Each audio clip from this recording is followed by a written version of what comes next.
The 2016 Rezvani Beast. There aren't many outrageously aggressive road-legal track day cars that are made in America, but there are a few. One of them is the new 2016 Rezvani Beast. While the name may sound a little juvenile at first, one look at the body, and you'll be in agreement, this thing is a beast. The body itself is a combination of mean looks and aerodynamic dominance that provides just the right amount of downforce to keep this 500-horse beast on all fours. The body is designed specifically to allow air flow from the front air intakes, through the front wheel wells, into the inlets for the engine intake, and finally out the diffuser in the rear. The interior is all about business with 2 racing seats with 5-point harnesses, a carbon fiber steering wheel, a digital instrument cluster, and a touchscreen audio system. The real news about the Beast, however, is the turbocharged and supercharged Honda racing engine that is hidden below that aggressive body.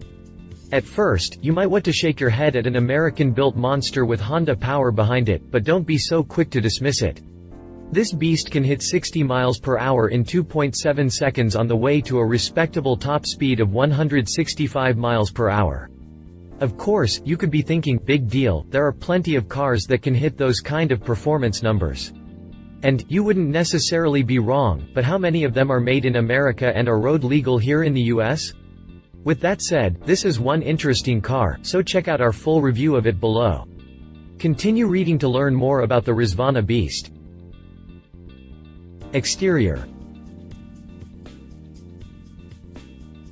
The Rezvani Beast is sheer insanity in every sense of the word, and its looks are no exception.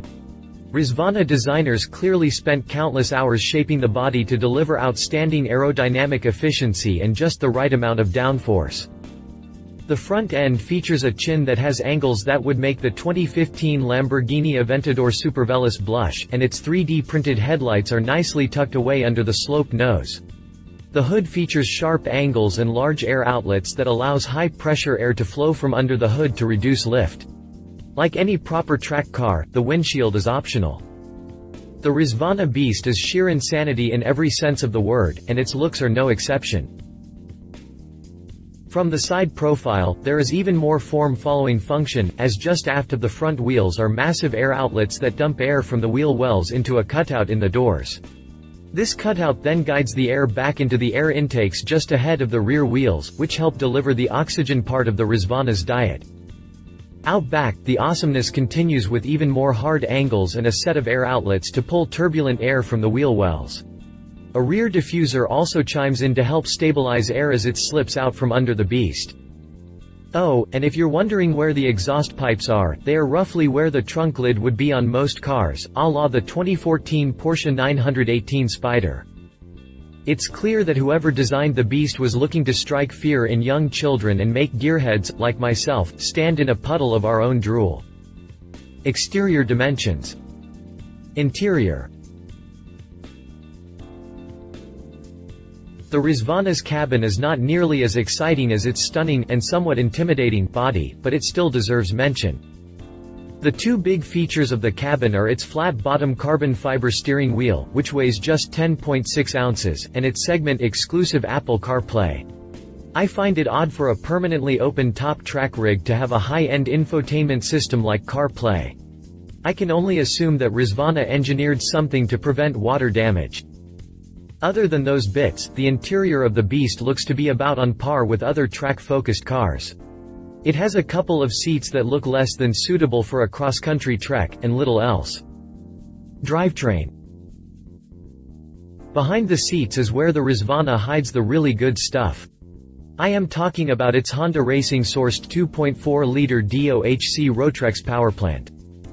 This bad boy has both a supercharger and a turbocharger strapped to it, which aid in pushing this 4-pot to an insane 500 horsepower at 7,350 revolutions per minute and 374 pound-feet of torque at 5,950 revs. Yeah, the K24 engine may have roots that stretch way back to the early 2000s, but this isn't your typical engine. This bad boy has both a supercharger and a turbocharger strapped to it, which aid in pushing this 4-pot to an insane 500 horsepower at 7,350 revolutions per minute and 374 pound-feet of torque at 5,950 revs. A 6-speed, close-ratio manual transmission mates to this engine and delivers the power to the rear wheels via a limited slip differential. Alternatively, buyers can opt for a sequential manual transmission with paddle shifters.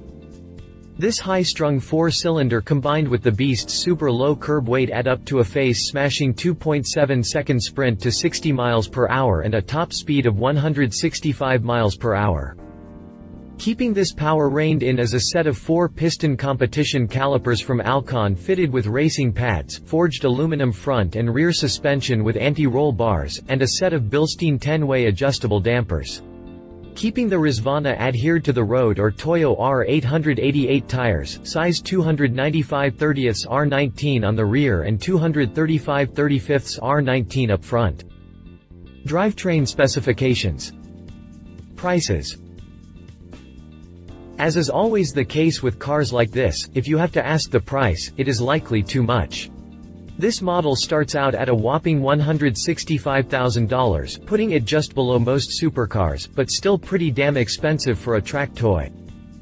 There are also a few options to choose from: carbon fiber seats $5,000, carbon fiber steering wheel $2,000, carbon fiber shift knob $300, sound system $3,000, adjustable suspension $4,500, catalytic converter $1,500, SEDEV sequential manual transmission $35,000, and a rear trunk $500. Competition. 2015 Ariel Atom 3S. Ariel's latest version of the Atom, the 3S, is a great competitor for the Rezvani Beast, save for its lack of a proper body. The Atom has the same K24 2.4-liter engine as the Rezvani, but it produces just 365 horsepower.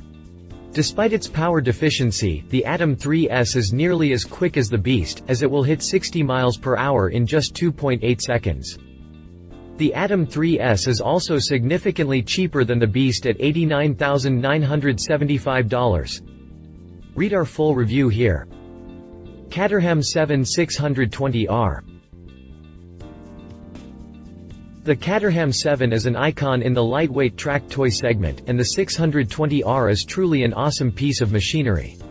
The 620R has a 2.0-liter Duratec engine from Ford that produces 310 horsepower and 219 pound-feet of torque in countries other than the US. US spec models don't come with a drivetrain.